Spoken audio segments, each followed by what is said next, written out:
In the dense hush of urban alleys and the flicker of temple candles long extinguished lies a silence that was never empty.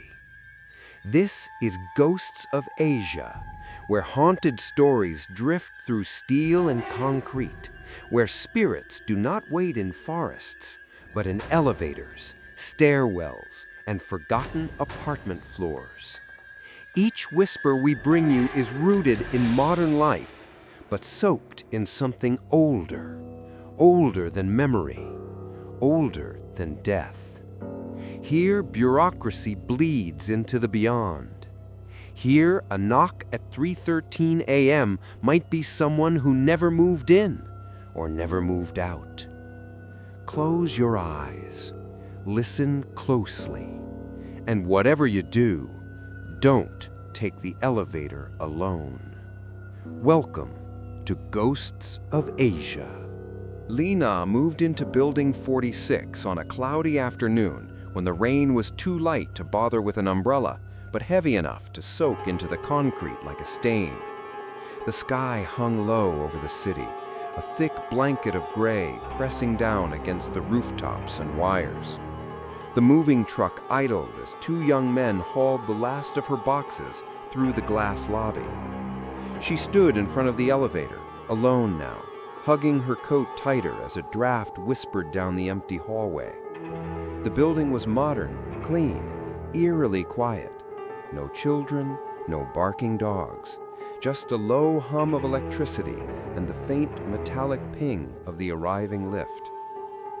As the elevator doors slid open, she stepped inside and pressed the button for the 10th floor.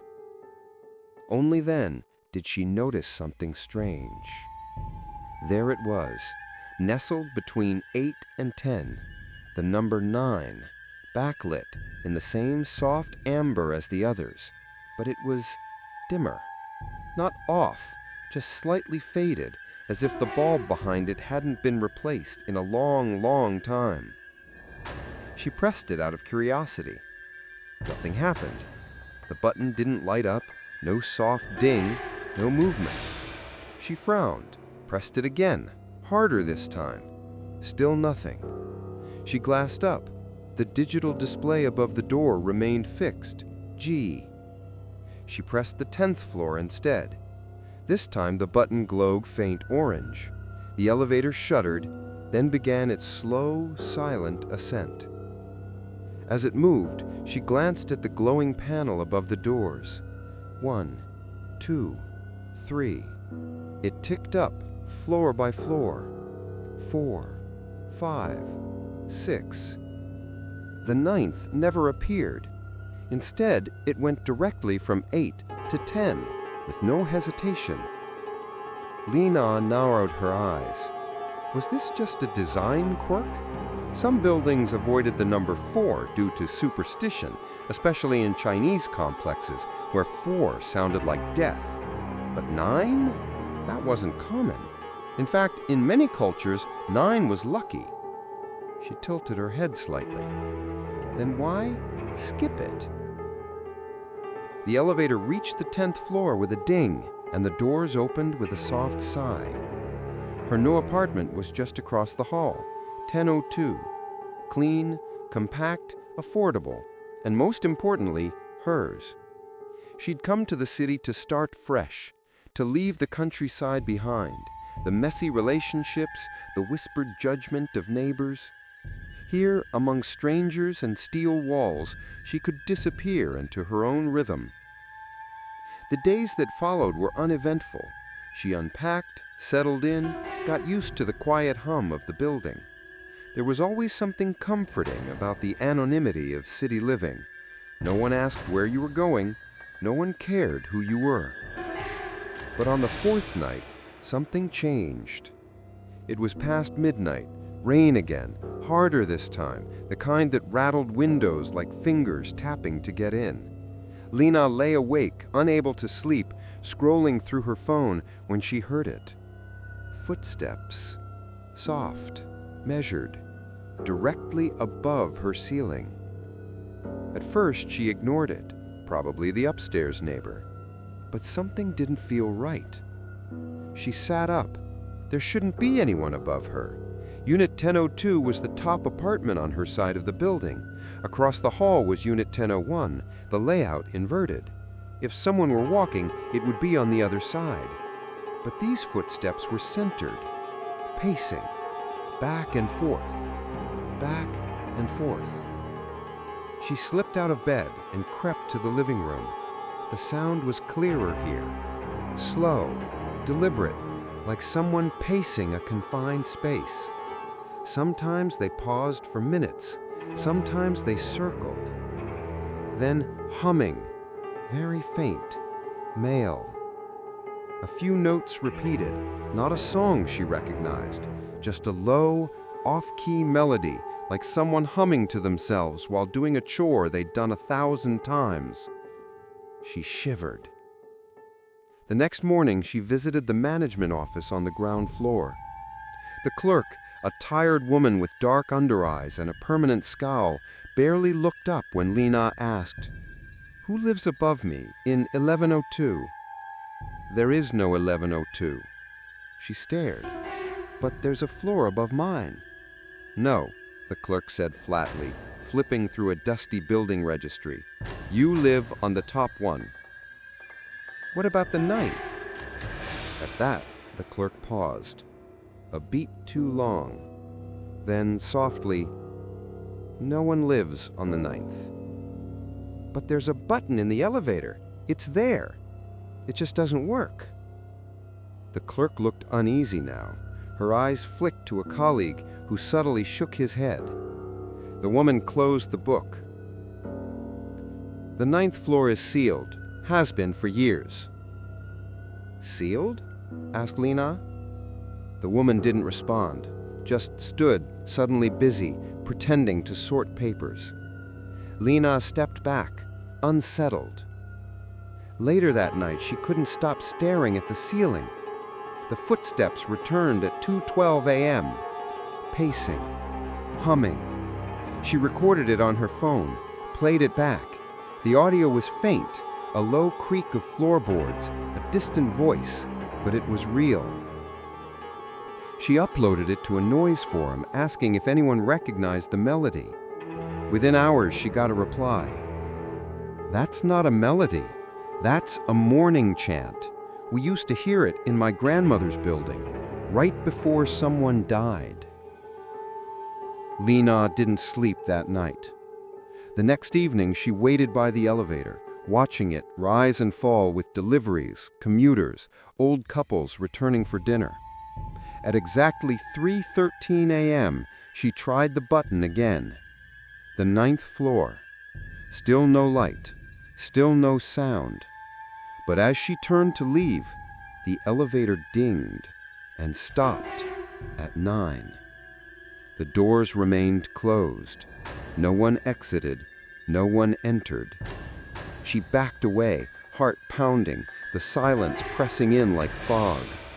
And just before the elevator began moving again, she heard it. A breath from behind the door. Low, male, waiting. The rain hadn't stopped for 3 days. It wasn't a storm, not quite. Just the kind of constant drizzle that kept the air thick and the walls damp. The city outside Lena's window felt blurred, like someone had wiped their hand across a wet painting. She sat by her small kitchen table, nursing a cup of tea gone cold, eyes on the ceiling. The footsteps had started again. Soft, hesitant, like someone pacing barefoot across the thin layer of plaster above her. She tapped her phone's record button and watched the red light blink. The audio capture app registered faint peaks on the waveform, one after another. Tap, tap, pause, tap. Then the same humming, lower this time, but definitely human. She turned off the recording and played it back. Her own breath filled the gaps, quick and shallow. No music, no machinery, just someone walking. And the unmistakable sound of furniture shifting, the scrape of a chair leg, the dull thud of something set down. She stared upward, half expecting dust to fall. At 7 a.m., she went down to the lobby again. The same tired clerk was there, sipping from a thermos. Lena approached the counter. "Excuse me," she began quietly. "I recorded something last night. It's coming from above my apartment." The clerk gave her a slow, uneasy look. "You again?" "Yes, please, just listen." Lena held out her phone and pressed play. The woman listened for a few seconds before grimacing. "That's nothing, just pipes. Pipes don't hum." "Maybe a neighbor," the clerk muttered, but her tone cracked a little. "Building's old, sounds travel." "There are no neighbors above me. You said so yourself." The woman didn't reply. Her hand trembled slightly as she returned to her thermos. Lena turned to leave, then paused. "Who sealed the 9th floor?" No answer, just silence. When she stepped into the elevator, she noticed something she hadn't before. The faint residue of fingerprints on the 9th floor button. Smudged, grayish, like someone with oily hands had pressed it repeatedly. Her own hand hovered over it. She hesitated, then pressed it. Again, no response. But this time she thought she felt a faint vibration under her fingertip, like static. That night, she decided to stay awake. Not out of courage, but because sleep had become impossible. At 1:47 a.m., she heard the hum of the elevator, a soft ding, muffled by the distance, then another.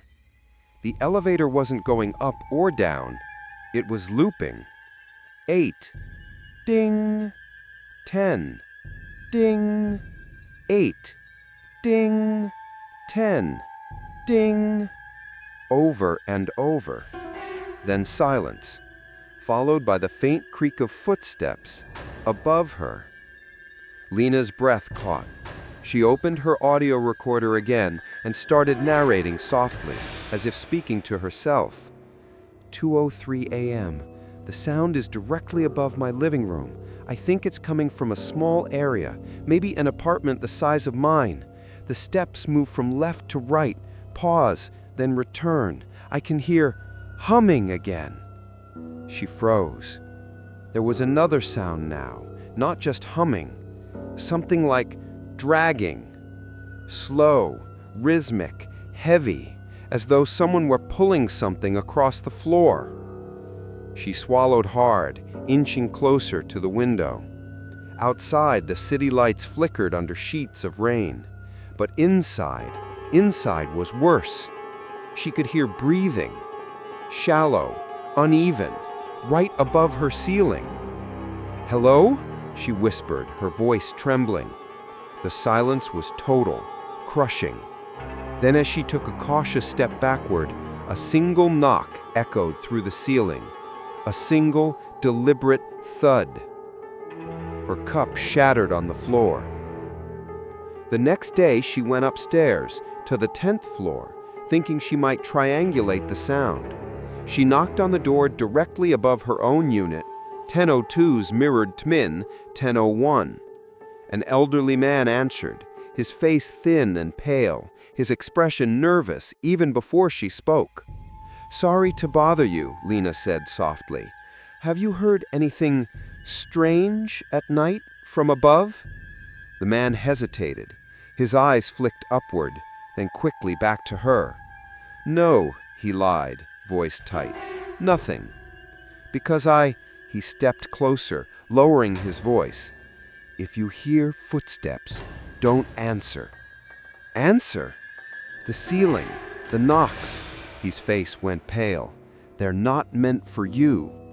Before she could ask more, he shut the door. Lena stood frozen in the hallway. Somewhere deeper in the building, a door slammed. The fluorescent lights above her flickered once, twice, then went steady, but not quite the same brightness. When she got back to her apartment, her phone buzzed with a message from an unknown number. You shouldn't have asked about the 9th floor. No name, no profile picture, just the timestamp, 3:13 a.m. Her stomach turned. She hadn't received it before. It had arrived retroactively, like it was sent in the past. She stared at the digits, the timestamp glowing faintly against the dark. And then she realized something impossible. She'd seen that number before. In the building's faded directory, posted near the mailboxes, right next to the sealed electrical panel, there was an emergency contact sheet. And under the Maintenance Staff Floor 9 section, written in faded ink, was the same number, 903. By the next morning, the building no longer felt like a place for people.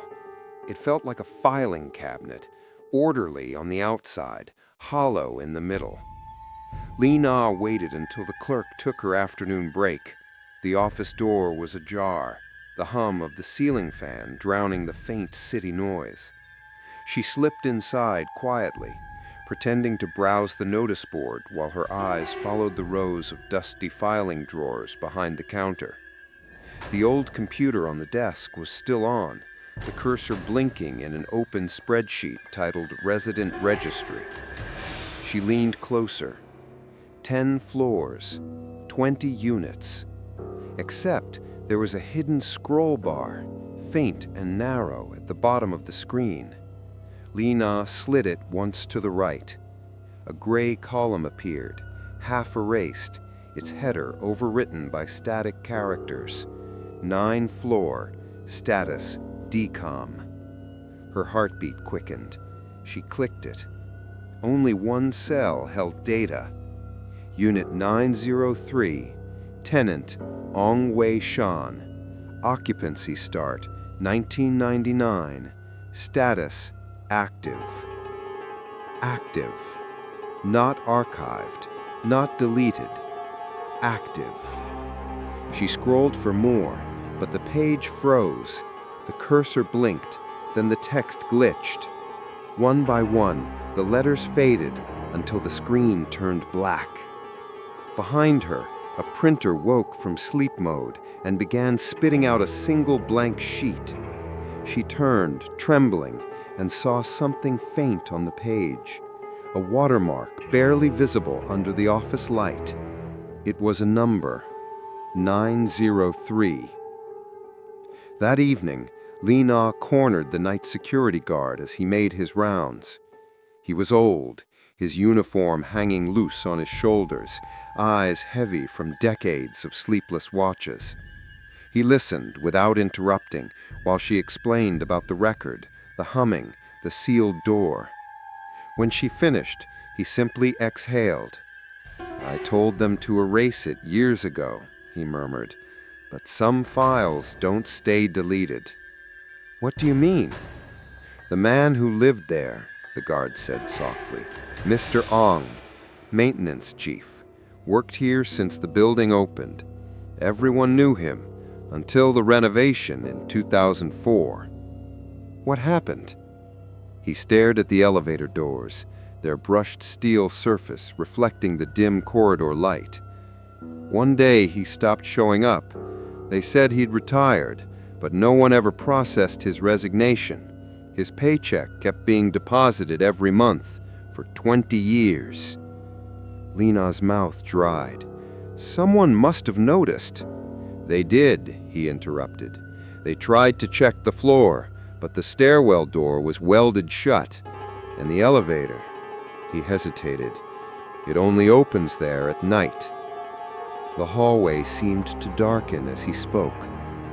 "You saw the registry?" he asked finally. She nodded.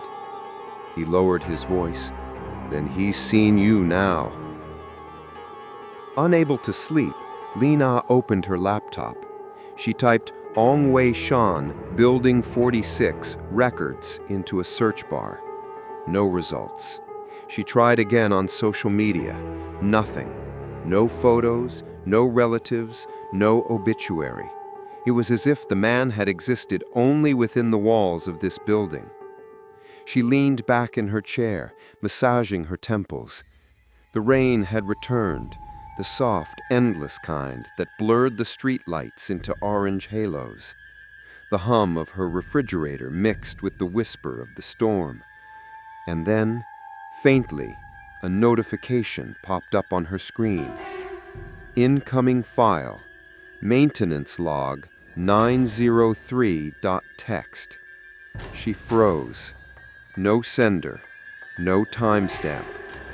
The file opened itself.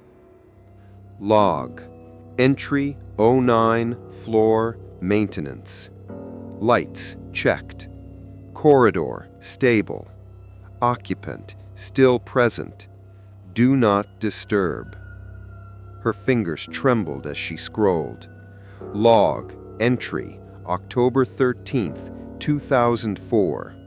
Door, sealed. Power routed internally. Room temperature maintained. Occupant requests silence. And then another. Log entry, November 1, 2004. All staff removed.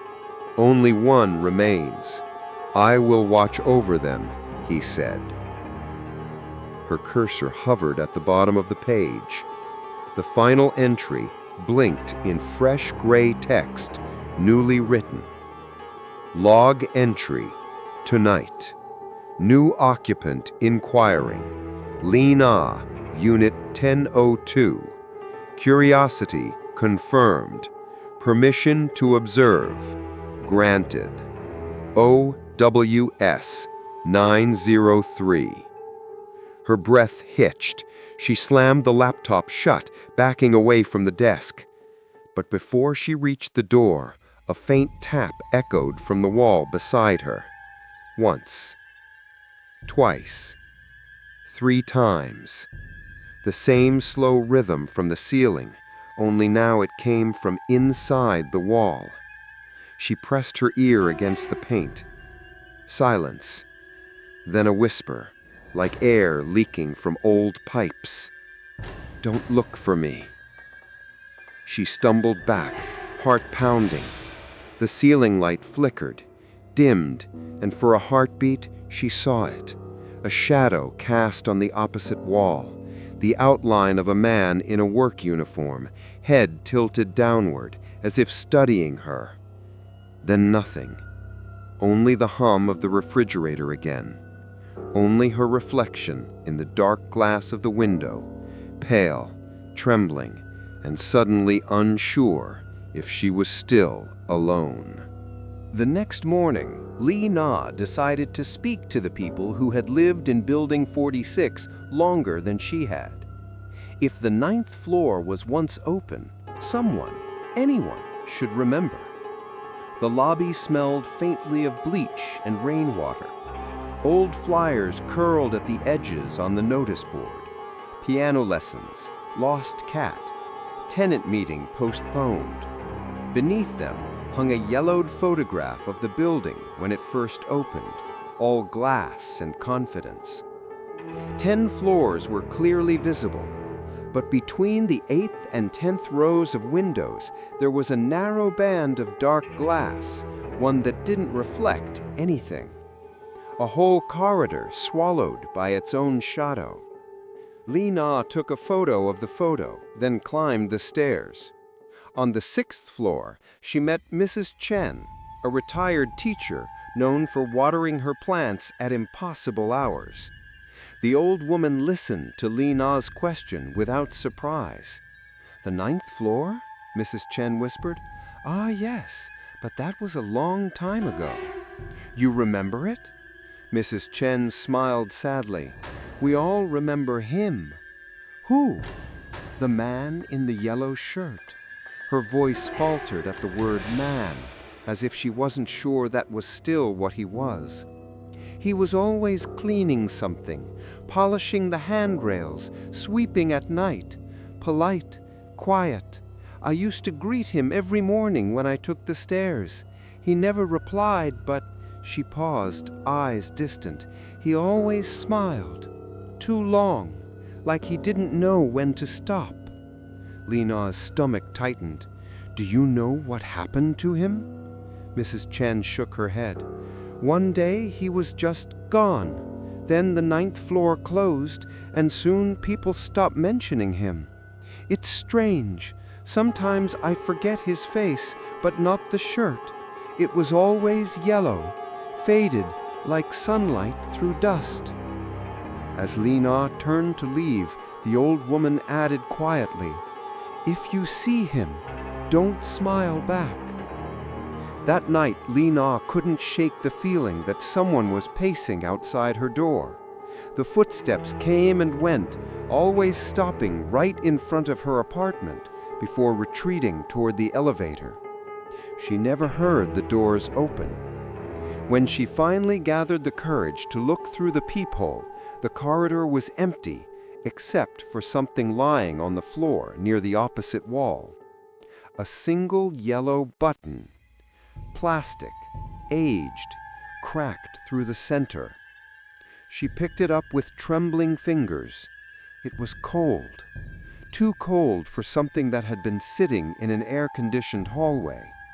She left it on her table and tried to sleep, but the humming started again, this time closer, as if someone were standing just outside her bedroom window. The following afternoon, she found a group of tenants smoking near the mailboxes. She approached cautiously. "Excuse me," she began, "have you ever heard of a man who used to work here, always wore a yellow shirt?" One of them, a young man with headphones slung around his neck, frowned. "Yellow shirt? Oh yeah, my dad told me something about that. Some janitor or caretaker years ago." His friend shrugged. "Didn't he, live upstairs? Somewhere no one goes now?" The group laughed nervously, the kind of laughter used to fill the space where fear doesn't belong. But then an older resident, Mr. Liu, who had been listening quietly, spoke up. "You should stop asking," he said in a flat tone. "He walks when people talk about him." Li Na blinked. "Who?" Mr. Liu's cigarette trembled between his fingers. "You'll know when you smell dust that isn't there." At midnight, Li Na stood by her window again. The street below was empty, the puddles reflecting the dull glow of traffic lights. Inside, everything was still. Then came the smell. Dry, stale, impossible, the scent of old plaster and rusted hinges. She turned slowly toward the hallway. The light above her door flickered, once, twice, then steadied. And beneath its pale glow, the elevator at the end of the corridor opened without a sound. A shape stepped out. A tall man, yellow shirt, head slightly bowed, arms slack at his sides. His face was indistinct, the shadows folding over his features like fog over glass. He took a step forward. The elevator doors closed behind him. Li Na pressed herself against the wall, too frightened to breathe. Her pulse thundered in her ears as he walked past her apartment door. Slow, deliberate steps that never seemed to touch the floor. As he passed, her light dimmed. Her reflection vanished from the mirror, and in that one eternal moment of silence, she heard a whisper near her ear, not from the hallway, but inside the walls. "You saw me." Then he was gone. The elevator dinged once. When Li Na dared to look through the peephole, the corridor was empty again. Only the faint outline of a handprint, smudged with dust, lingered on her door. The next morning, Li Na checked her phone. No new messages, no missed calls, but her photo gallery contained a picture she hadn't taken. The lobby photograph, the one she had captured days earlier, was there again. Only this time, the faint figure of a man in a yellow shirt stood clearly in the dark band of glass between the 8th and 10th floors. And where his face should have been, there was nothing, just an expanse of empty gray. The stairwell was colder than it should have been. Li Na had begun walking instead of taking the elevator. She didn't trust its silence anymore. It was too obedient, too smooth, as if something else wrote it when no one watched. The stairwell, at least, was honest. It creaked, it groaned, it warned her when she wasn't alone. But this time, it didn't. She climbed from the 7th to the 8th floor, her footsteps echoing against the concrete walls.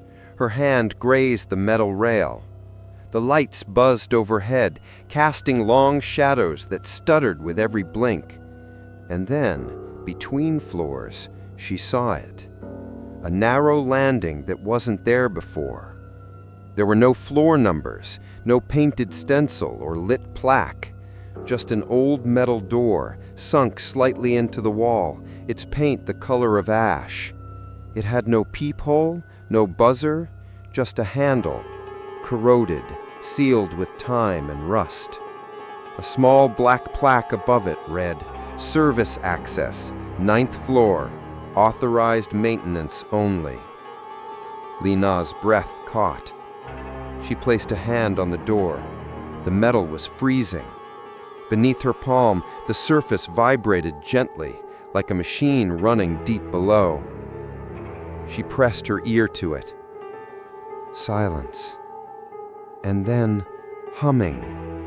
The same low, ragged lullaby that she had heard at night, slow, tuneless, like someone singing to themselves in the dark. Only now there were words. Indistinct, muted, but real. She stepped back. The door remained still. She tried the handle. It didn't move, not even a tremble. She looked around. The stairwell was empty. No cameras, no signs, just her and the door. She bent down, her flashlight grazing the rusted edges. That's when she saw it, etched faintly into the metal, almost hidden beneath layers of peeling paint. OWS. The same initials from the maintenance log. She recoiled. Something moved behind the door. Not loud, not sudden, but a soft shift of weight, like someone standing up slowly after sitting for a very, very long time. The humming stopped.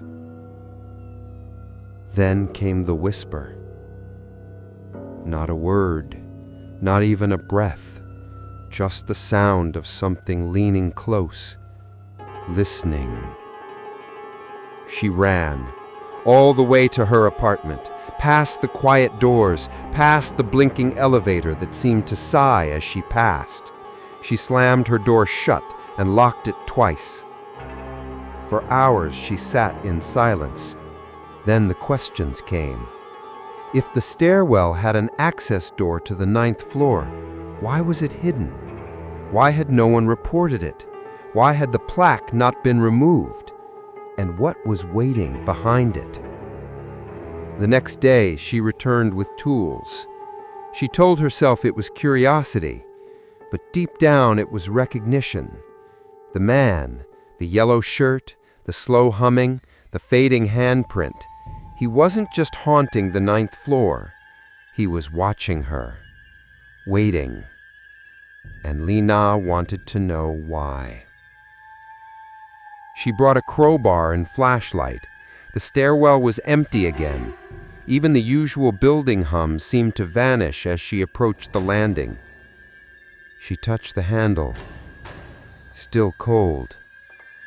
She wedged the crowbar under the latch and pressed hard.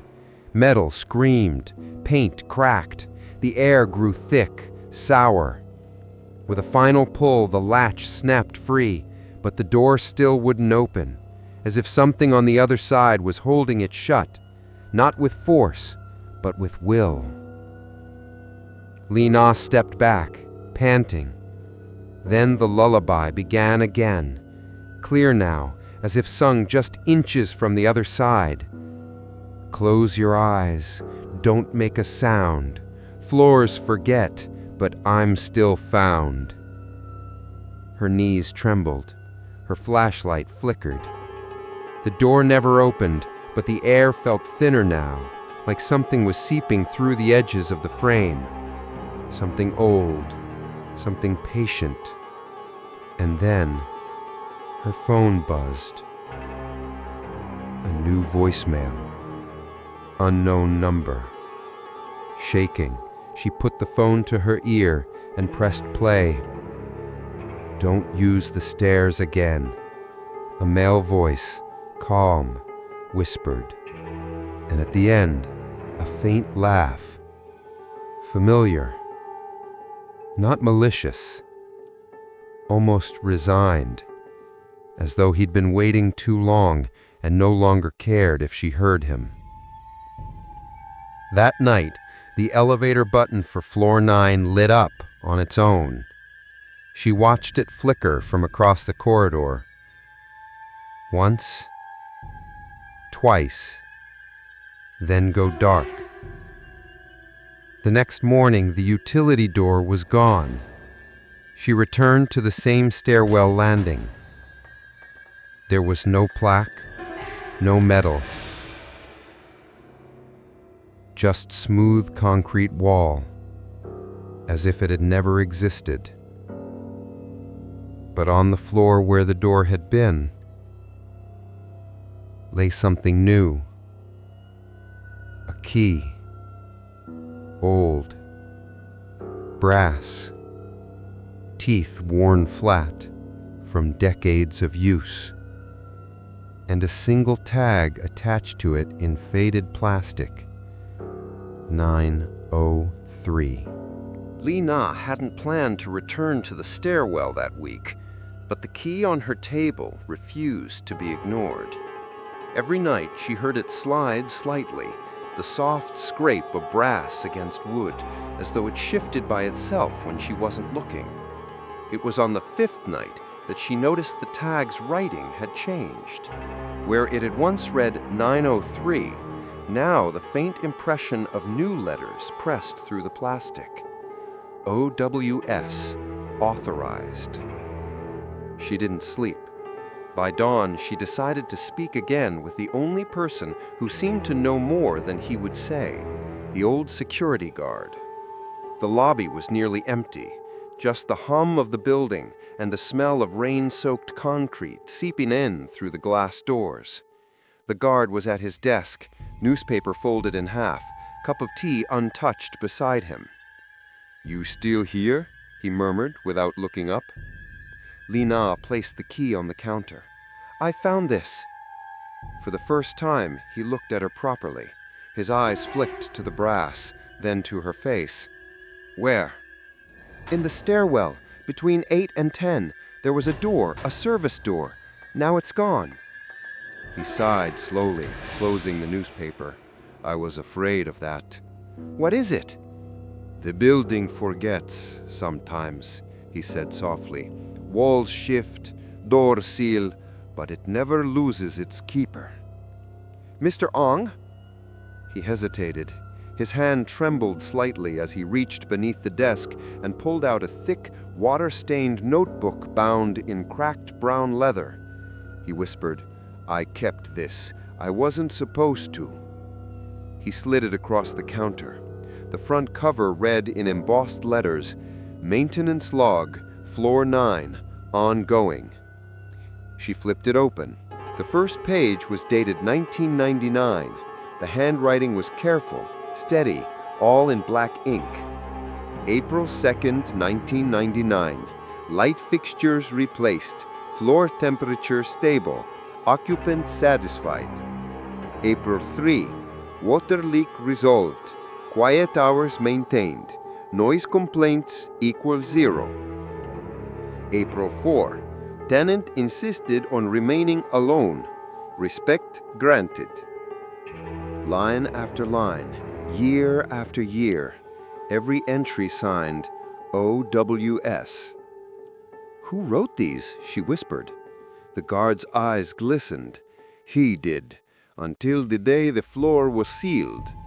"But how could he still write after that?" The guard's mouth tightened. "You don't understand. The logs stopped arriving through email. They began showing up on my desk every morning. Same handwriting, same ink, always dated correctly." He pointed to the last page. "Look." Lina turned it.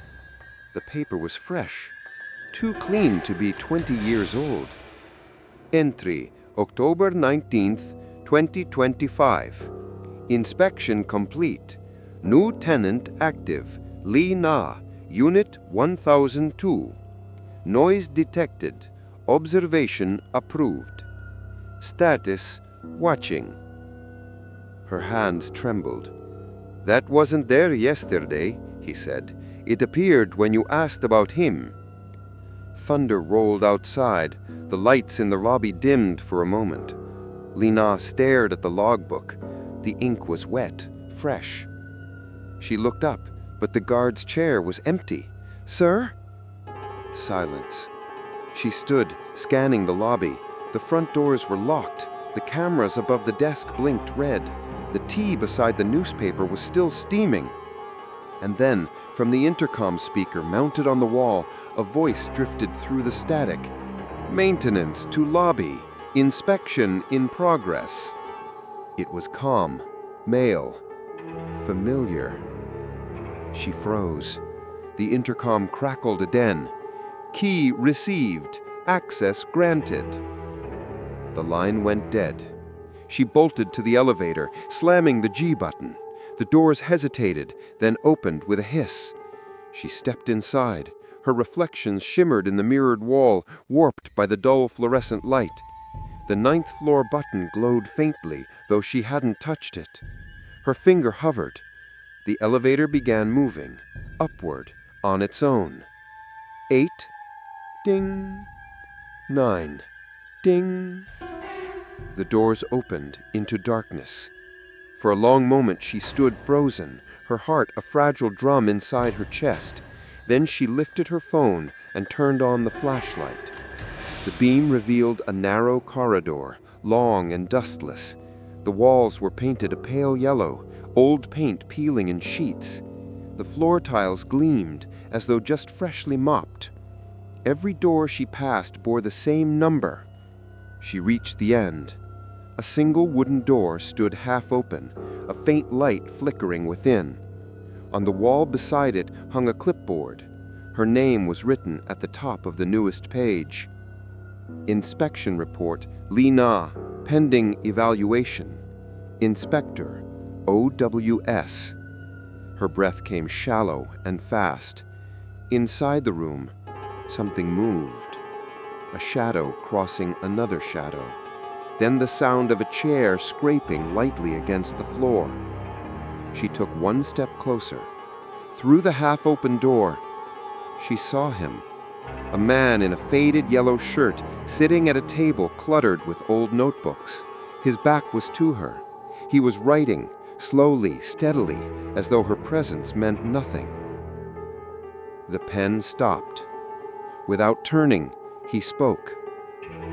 "You shouldn't have taken the key." Her flashlight flickered once, twice. Then the elevator doors behind her closed with a soft chime.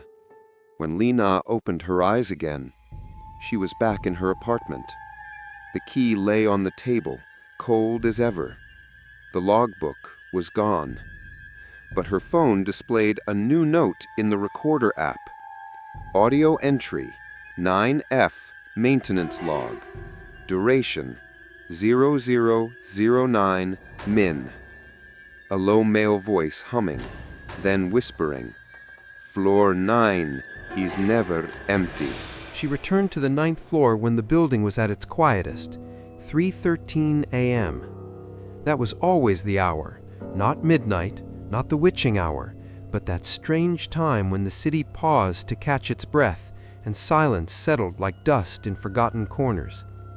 The elevator didn't resist her this time. When she stepped in, the button for 9 glowed before she touched it. The ride was slow and soundless. No mechanical groans, no elevator music, only the soft hum of motion, like a coffin descending deeper than it should. When the doors opened, the hallway beyond was dim, but not abandoned. Lights flickered softly overhead. The linoleum was clean. The air smelled faintly of old rice, extinguished incense, and something else, something sour like clothing left damp in a closet for years. She walked past 3 identical doors, each one marked 903. No letters, no variations, just the same number etched again and again. She paused at the final one. The key in her pocket was warm now. It slid into the lock with a familiar ease, like it had never been removed. The door opened with a sigh. The apartment was normal. That was the strangest part. No blood, no shattered furniture, no claw marks or candles. Just life. Abandoned mid-breath. The dinner table was set for 1. A bowl of congee sat untouched, solidified in its shape like it had been waiting too long. The television was on, playing static beneath the muted glow of a paused game show. A pair of slippers sat neatly by the door, and by the window a single wooden chair, facing outward. Empty. Lina approached slowly. She half expected the chair to turn on its own, but it didn't. It simply waited. She pressed her hand to the backrest. Warm. Her breath caught. She scanned the room. Everything was covered in a thin layer of dust. Everything except the chair, the bowl, and the television remote. Someone had been here recently, or never left. A calendar on the wall read October 2004. The date circled, 31st. Below it, in faint pencil, was a note. Final shift, no replacement. She moved into the bedroom. It was modest, single bed, tidy wardrobe, a shelf of notebooks stacked in perfect alignment. She picked one up. The same handwriting. May 12, light replaced in stairwell. May 13th, elevator hesitation noted. May 14th, dreamed of knocking again. Nobody outside. May 15th, tenant above humming again. No tenants above. She flipped through page after page, years of entries, years of solitude. And then the final note. October 31st, door welded, floor sealed, observation begins. I will stay. The building forgets, but I will not. They still come here. Someone must remain. Her heart pounded. She returned to the main room. The chair by the window was no longer empty. She froze. At first she thought her eyes were playing tricks, but the shadow was unmistakable. A figure, seated, upright, silent. She couldn't see his face, but the yellow shirt was unmistakable. And then, slowly, he raised his hand and pointed. Not at her, but toward the television. She turned. The screen flickered once, then displayed the security camera feed from the lobby. Live. She saw herself, standing in the 9th floor apartment, and behind her, just out of reach, the man, still seated, still watching. She turned back. The chair was empty again. Only the faint indentation of weight remained in the cushion. She stepped toward the door, her fingers shaking as she reached for the knob. Before she could open it, the television spoke in a voice not hers. You entered the log. Her phone buzzed. A new notification. File added. /na_li/status active. She looked up, throat dry. The calendar on the wall had changed. It now read November. Welcome. When she finally stumbled out of the room, the hallway was empty. The other 903 doors were gone. Only one remained. And this time, the elevator was gone too. No ding, no doors, just her, the hallway, and the man in the yellow shirt, now standing at the end of the corridor. Not walking, not chasing, just watching, waiting. Li Na thought returning to her apartment would bring relief. But the moment she crossed the threshold, something felt wrong. The air was heavier, thicker, as if she'd brought the weight of the 9th floor with her. And in the mirror by the entryway, her reflection lagged by a beat, her face catching up just a little too late. She blamed fatigue, lack of sleep, maybe even hallucination, until the humming began. It came from the bathroom mirror first, faint, low, the same melody she had heard through the stairwell door, through the ceiling, and from behind a locked utility closet that no longer existed. She stood in front of the mirror and watched herself. Behind her, nothing moved, but the humming continued. Not behind her, from within the mirror itself, as though the glass was no longer a reflection, but a window. She touched the surface. It was warm. The changes were subtle at first. She placed fresh fruit in a bowl before bed, ripe, sweet. By morning, it was rotted. Flies buzzed faintly near the skin, even though her apartment was sealed tight. Her bathroom mirror fogged, even when she hadn't used hot water. Once, when brushing her teeth, she saw a yellow sleeve vanish behind her reflection. She spun around. Nothing. Then came the calls, always from the same number, +903. No voicemail, no ringing, just a single notification at 3:13 a.m. Missed call, +903. The timestamp never changed. Every morning, her call log displayed one more, unanswered, unwanted, undeletable. She brought her phone to a technician downtown. The man scrolled through her logs, growing paler.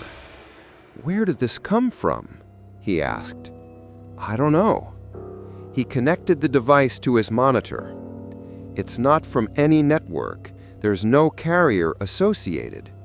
Li Na leaned in. "Then how?" He unplugged the device, handed it back wordlessly, and muttered, "Whatever it is, it's not calling from here." That night, she didn't sleep. She waited. 3:12 a.m. She sat by the window, lights off, apartment still. 3:13. Knock. Not at the door, at the wall. The inner one, the side that bordered the empty service shaft that hadn't been used in over a decade. Knock. Pause. Knock. 3 measured raps. She approached the wall, breath shallow, pressed her ear to it. Nothing. She stepped away. Then, her bedroom light flickered once, twice, then went out. She lit a candle. Its flame twisted sideways, toward the mirror. She opened her phone. The newest entry in her call log now had an audio file attached. Voicemail, +903, received at 3:13 a.m. Her thumb hovered, then tapped. At first, static. Then, slowly, words began to emerge, layered beneath the hum of old fluorescent lights and the scrape of distant footsteps. "I see you." A pause. "But not from where you think." Then the line cut out. By morning, her eyes were sunken. Dark circles bloomed like bruises. She stared into the mirror, searching for her own gaze. Behind her reflection, the apartment stretched on endlessly, too far, too deep, like the mirror had become a corridor.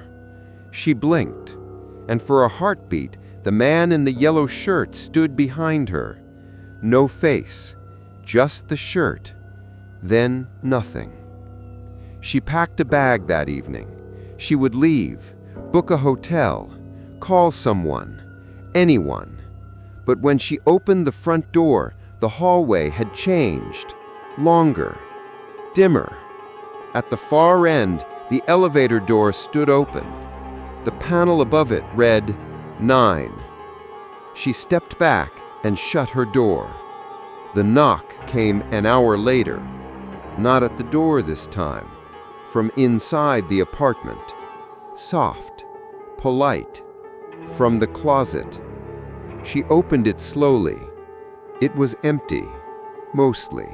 Just coats, dust, and an old hand mirror she didn't remember owning. She lifted the mirror. Written in condensation across the surface were 4 words. You are the next. The next morning, her nameplate had changed. In clean block letters, 903, Ong Li Na.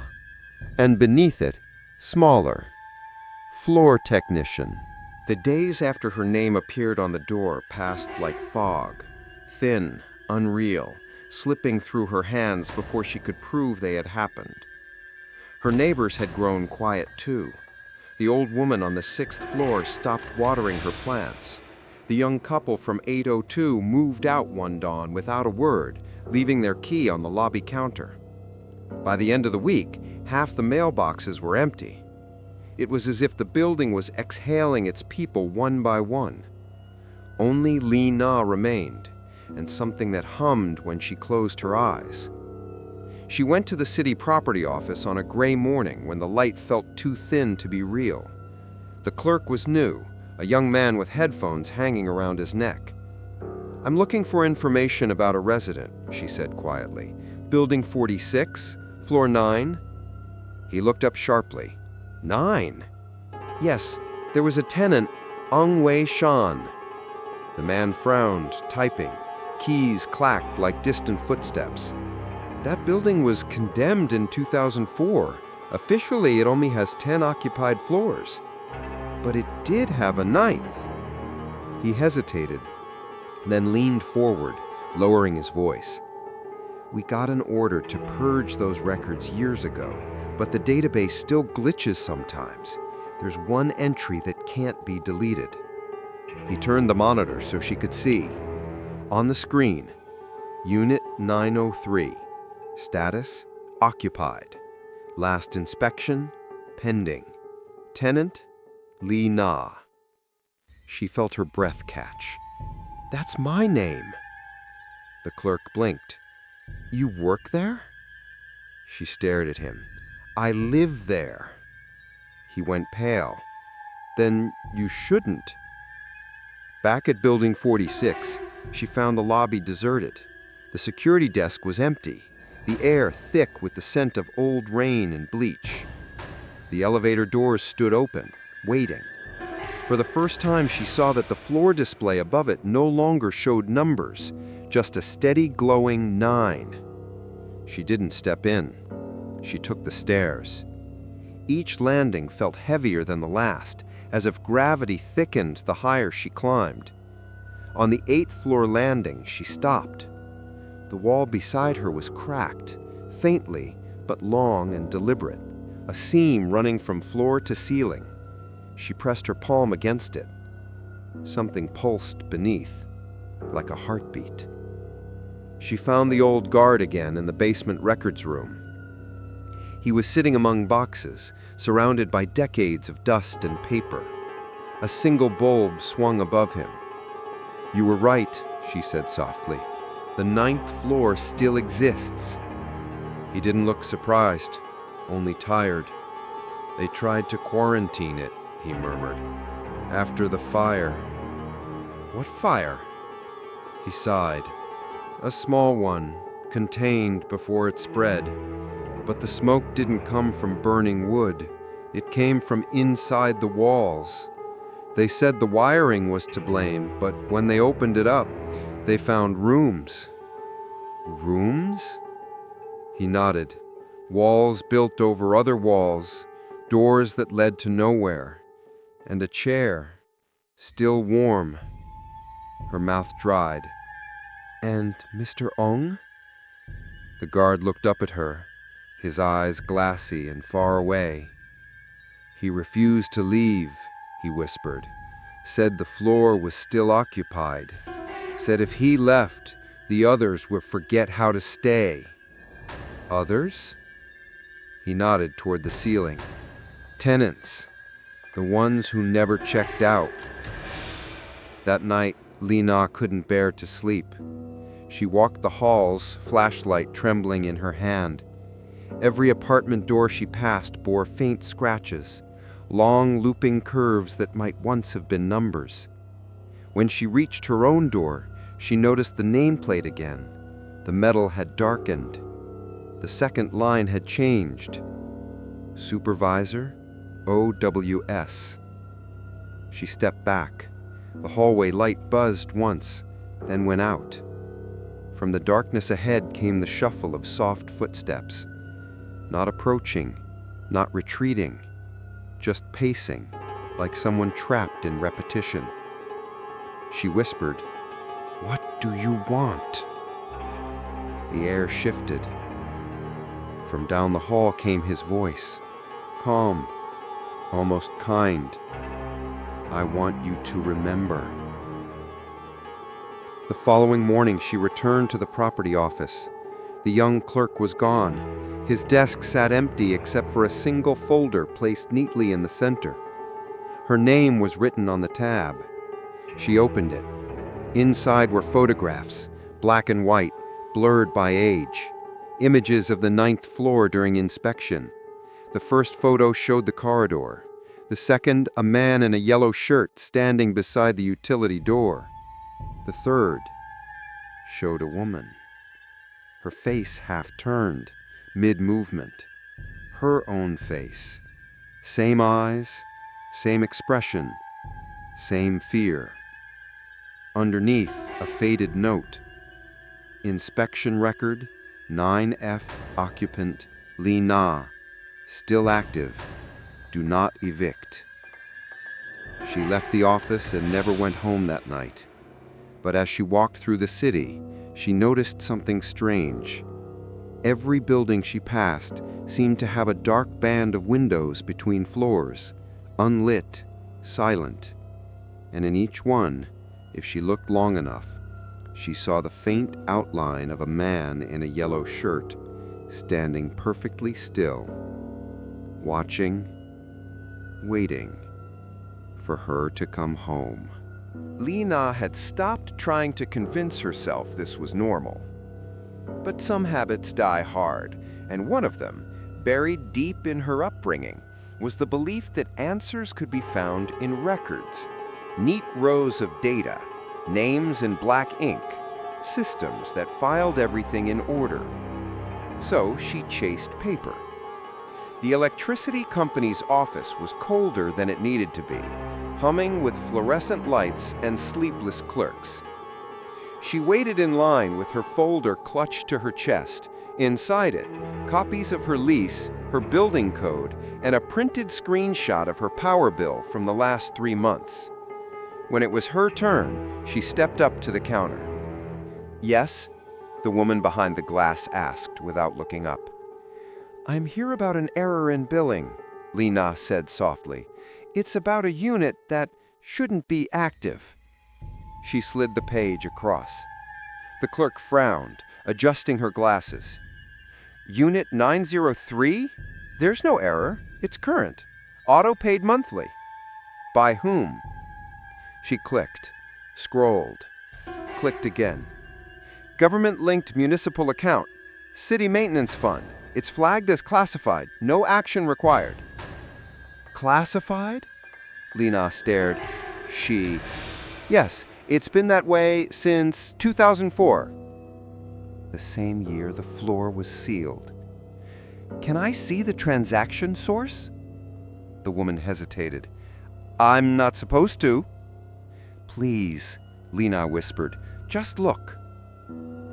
The woman sighed and typed a few more commands. The screen flickered. Then she stiffened. She stared at the monitor for a long time before slowly turning it toward Li Na. Active account, OWS 903. Routing, legacy system, auto renewal. Status, perpetual. The last word didn't make sense.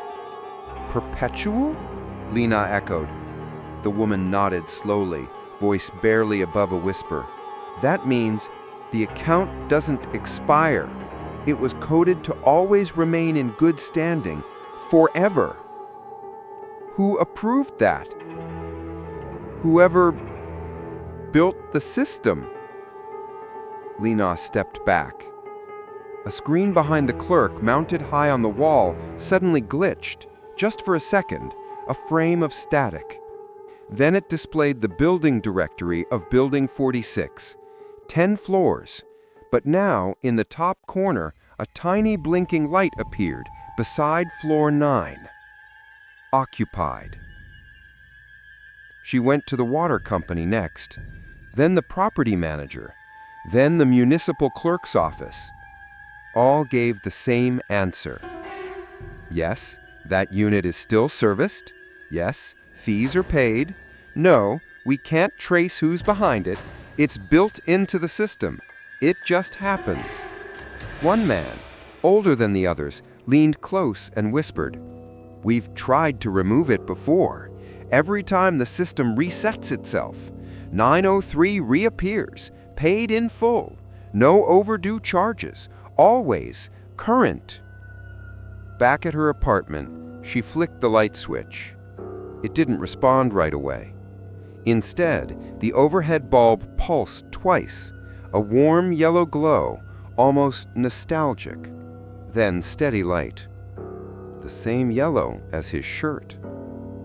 She walked to the fuse box, opened it. Every apartment in the building was labeled, handwritten tags. Her unit, 1002, fuse intact. And below it, wedged between rusted screws, was another switch, unlabeled. She touched it. The metal was warm. She flipped it off. The lights dimmed, but not in her apartment. In the hallway outside. She opened the door. The entire corridor was dark, except for one illuminated number above a door across the hall, 903. But this was the 10th floor. There was no 903 here. She stepped closer. The number faded as she approached, as if embarrassed to be seen. She turned around. Her own apartment number, 1002, had vanished. Only 903 remained. She panicked and ran downstairs. Each floor she passed bore no numbers now, only blank plaques where unit tags had once been, until she reached the lobby. Empty. The mailboxes were sealed shut. Only one slot remained open. Inside, a single folded letter. Her name handwritten on the envelope, Li Na. She opened it. Inside, a statement. Maintenance and occupancy renewal. Room 903. Name on the lease, Ongwei Shan / Li Na. Status, rotational. Payment method, approved. Next evaluation, in progress. At the bottom, a seal. A symbol she didn't recognize. Beneath it, a handwritten line in black ink. Thank you for staying with us. That night she unplugged every device in her apartment, removed the bulbs, turned off the water, cut the main breaker. But at 3:13 a.m., her television turned on. Static. Then the hallway camera feed. She watched herself, standing in her living room, motionless. But she wasn't holding the remote. And behind her, seated in the dark, was a man in a yellow shirt. The screen blinked. Then a message appeared. Payment confirmed. You are up to date. Please remain. Unit 903 had a smell she could never describe. Not rot, not mold, something in between, like forgotten paper left out in the rain. The room hadn't changed since her last visit. The bowl still on the table, the chair by the window slightly askew. The flickering television glowed with a white, silent light that pulsed like a heartbeat. She stood there, unsure why she had come back, until she noticed the cabinet.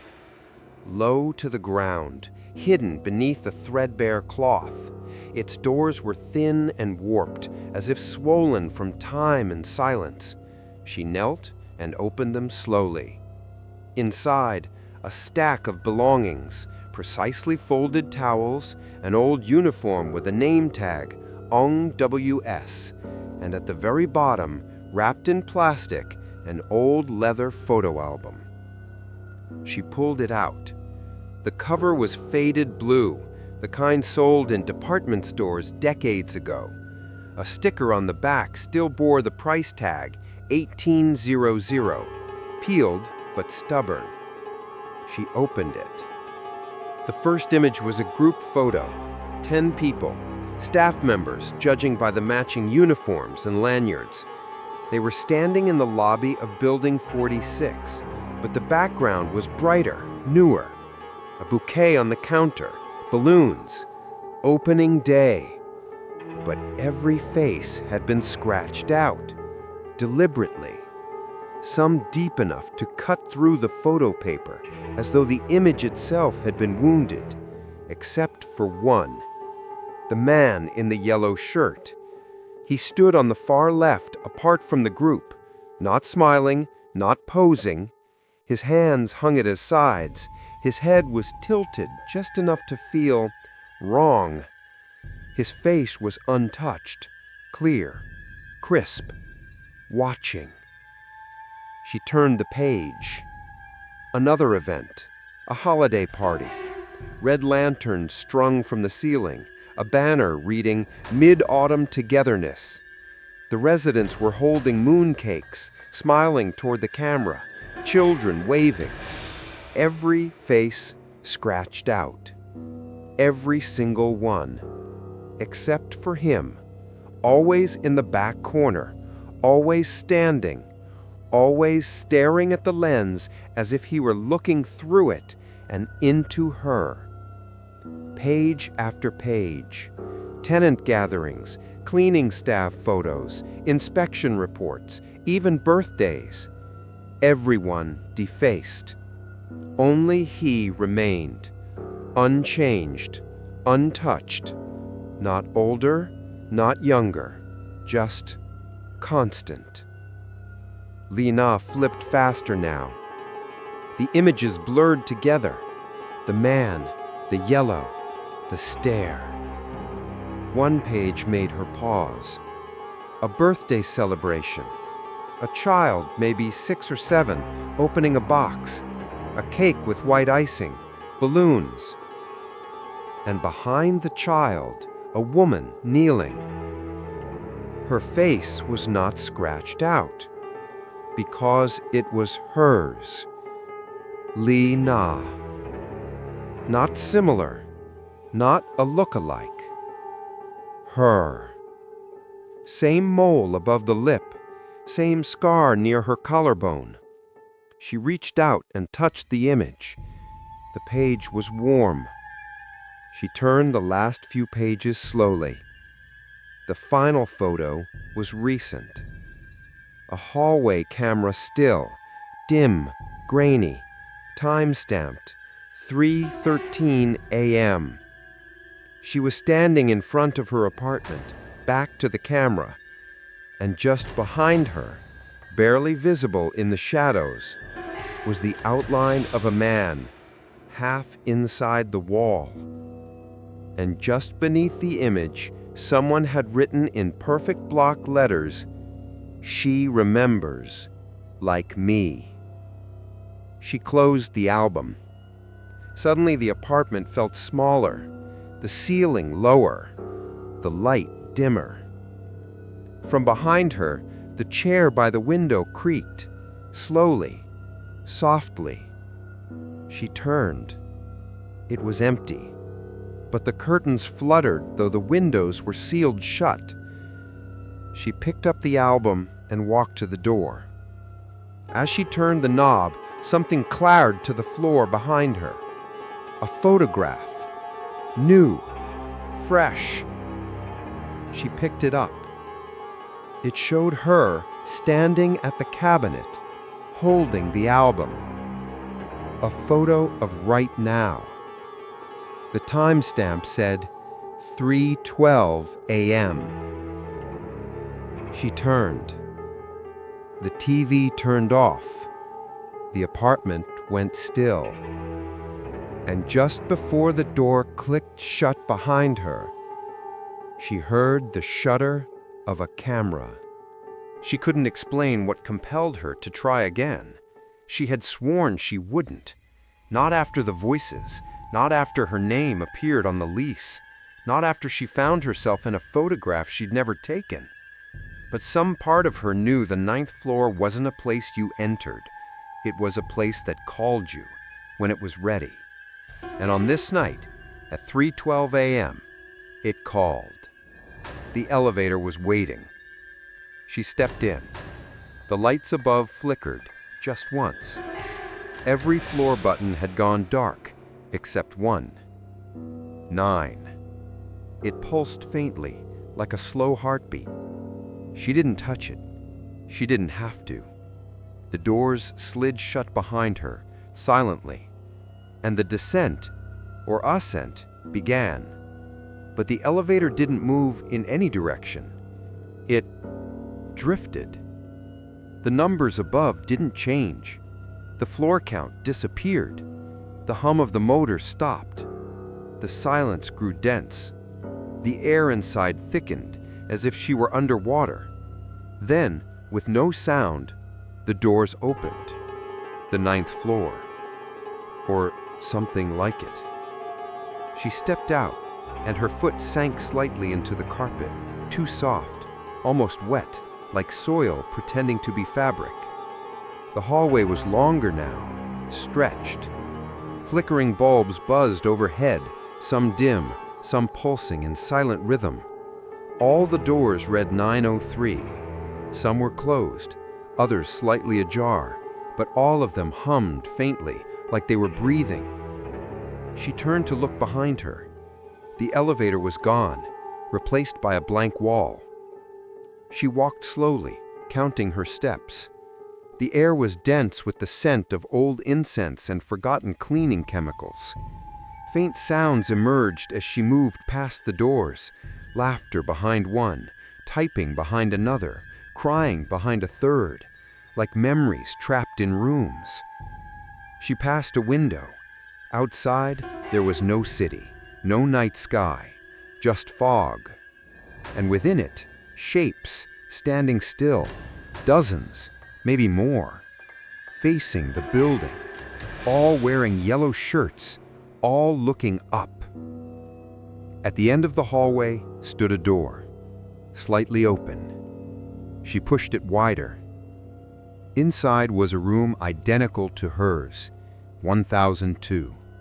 Her furniture, her rug, her lamp, except everything was older, faded, worn, frayed at the edges, like it had existed for far longer than it should. She walked in. The TV was on, static again. A chair faced it, the same chair from Unit 903, and in it sat the man. This time, she saw his face. Calm, pale, eyes glassy, but alert, like a reflection of someone who hadn't moved in years. He didn't turn to look at her. He just spoke. "I kept the floor alive." His voice was low, worn like an old recording. "When they tried to shut it down, I stayed." She took a step closer. "Why me?" He didn't answer forever. Then, without turning, he said, "Because you remembered it. And memory is how rooms survive." She knelt beside the chair. He was holding a notebook. He handed it to her. Inside were hundreds of pages, all blank except one. "Every building has a floor no one visits, but someone must live there. Someone must observe. Someone must forget their name." She looked up. The chair was empty, the TV off. She was alone. Except she wasn't. The hallway was gone. The door had vanished. Only the room remained, and her reflection in the TV screen, now seated in the chair. Her phone buzzed once, a message from +903. "Thank you for staying with us. Evaluation complete. Role accepted." She tried to stand. She couldn't. The air grew heavier. The carpet beneath her feet pulsed, drawing her down. Her fingers loosened around the notebook. The final page filled in on its own. "New occupant, Lee Na. Assigned floor, 9. Status, permanent." When the elevator reopened sometime later, maybe hours, maybe days, it was empty. No one stepped out, but if anyone had been watching closely, they might have seen the walls of the hallway shift slightly, like the building was adjusting, making room. Rain struck the windows in soft, steady taps, like knuckles on glass too polite to break it. Lina sat at her dining table, a single desk lamp casting yellow light across a mess of papers, open envelopes, and half-filled notebooks. She had found the lease by accident, buried deep in the drawer where she kept expired coupons, dried pens, and one broken pair of earbuds. She remembered signing it. Late evening. No questions. Just a packet of forms from the agent, a rushed explanation, and a ballpoint pen that dragged like it didn't want to write her name. She had never read it. Now she did. The first few pages were standard: name, address, deposit, monthly rate. She turned the pages slowly, scanning for something she couldn't name. Then she saw it. Page 7, section 4.1.7, subclause C. Tenant acknowledges the existence of non-public areas within Building 46. These spaces are not subject to tenant access, nor are they to be disturbed, mapped, or reported. In particular, tenant agrees not to engage with floor 9 or its original occupant. The occupant predates current tenancy and shall remain post-tenancy. Disturbance voids all terms of exit. Her hands went cold. The ink looked different, older, almost handwritten. She ran her finger beneath the sentence. The paper buzzed under her touch, a soft, vibrating hum, like the low tremble of an electric line. She turned back to the first page. Her signature was there. But now, next to it, a second name had been added. Co-signer, Ong Wee Shan. She hadn't seen it before. She was sure it hadn't been there. The apartment dimmed for a moment. The lamp flickered. Then the power stabilized, but softer now, like the light was getting tired. She stood and checked the breaker. Everything appeared normal, except one switch at the bottom was now labeled Observer Unit Active. It hadn't been labeled before. She flipped it. Nothing changed. Not immediately. But when she returned to the dining table, the lease had updated. There was a new page, titled Addendum, Long-Term Custodial Clause. In the event of formal recognition, the tenant shall assume the role of silent witness. The observer must not interfere, must not speak of this role, must not attempt to leave. At the bottom of the addendum, a note had appeared. Thank you for accepting your custodianship. All subsequent complaints will be logged but not processed. She backed away from the table. The apartment grew colder. On the wall behind her couch, a small crack had appeared. Hairline, but pulsing, like it was breathing. She grabbed her phone and opened the original PDF version of the lease she had received via email months earlier.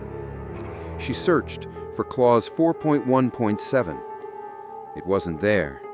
No mention of the 9th floor, no mention of a co-signer, no mention of Ong Wei Shan. But when she zoomed into the footer of each page, the metadata flickered. Each one now bore a watermark, 903. And when she tapped to open the file properties, the Created By field read OWS. Date created, October 31, 2004. The walls creaked gently. The lights dimmed again.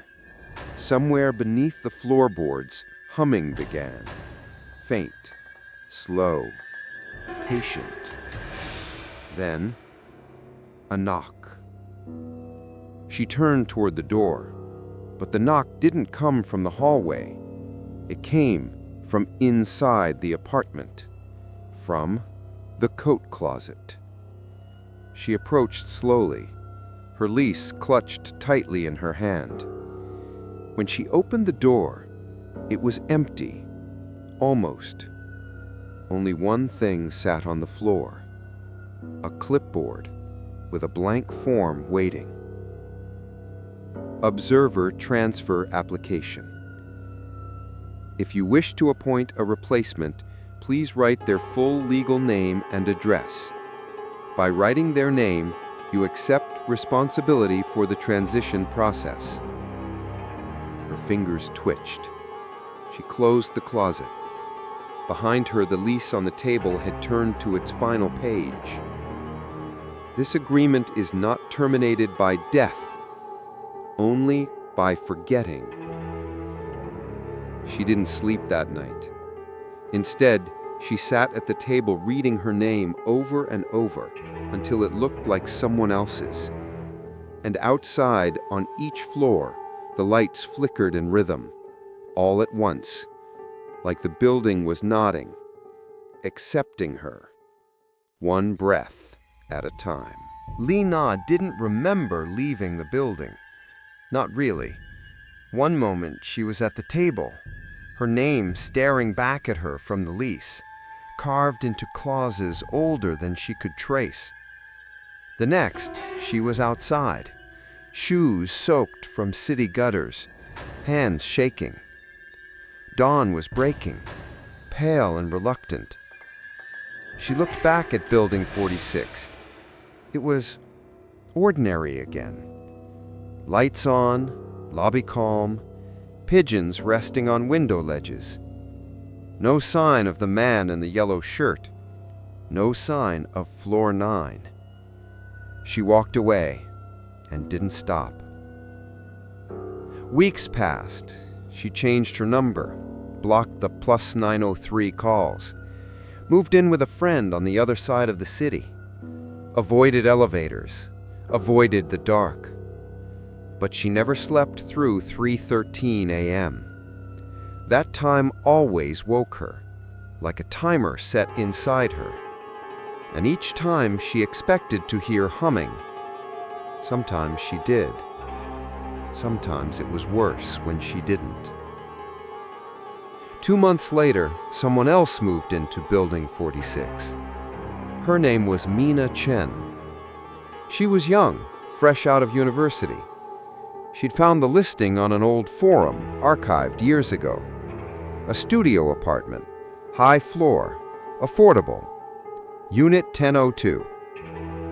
The landlord didn't meet her in person, just sent the lease by courier, already signed. When she opened the envelope, there were 2 names on the document, hers and someone else's. Lee Na, co-signer, previous occupant, silent. She blinked, thought it was an error, but when she called the number listed, no one picked up. She left a voicemail. No reply. The apartment was clean. Too clean. Everything freshly painted, but faintly smelling of something old, like dust that had never settled. At night, she heard the usual building sounds: pipes, muffled footsteps, water running. Except one thing stood out. Every night, just past 3 a.m., the hallway light outside her door flickered, and someone hummed, low, soft, from the ceiling. One evening while doing laundry, Mina spoke to a neighbor from the 10th floor. They exchanged pleasantries, talked about the quietness of the building. And then Mina asked, "Do people ever use the 9th floor here?" The woman paused. Eyes darted upward. "What floor?" "The 9th. "There is no 9th. Mina frowned. "But the elevator has a button for it." The woman shook her head slowly. "We don't talk about that floor. No one ever goes there." That night, Mina tried the elevator, just for curiosity. She stepped in and stared at the panel. The 9th floor button was faint, like an afterimage. She pressed it. Nothing happened. Until 3:13 a.m. Then, the elevator began to move. It didn't shudder, didn't chime. It simply slid. The doors opened onto a hallway dimly lit by yellow bulbs, and every door on that floor said 903. She didn't step out, but she saw something.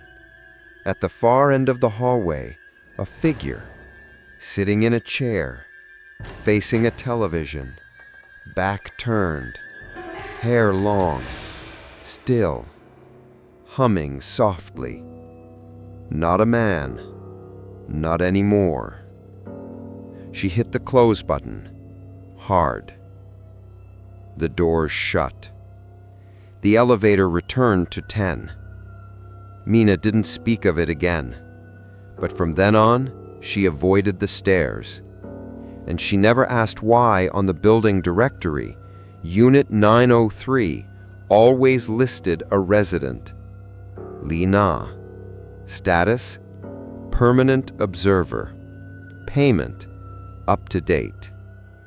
In the building's filing room, where no one went anymore, a file drawer labeled 903 slowly filled with new paper, fresh ink, recent dates, and one sentence added in longhand at the bottom of every report.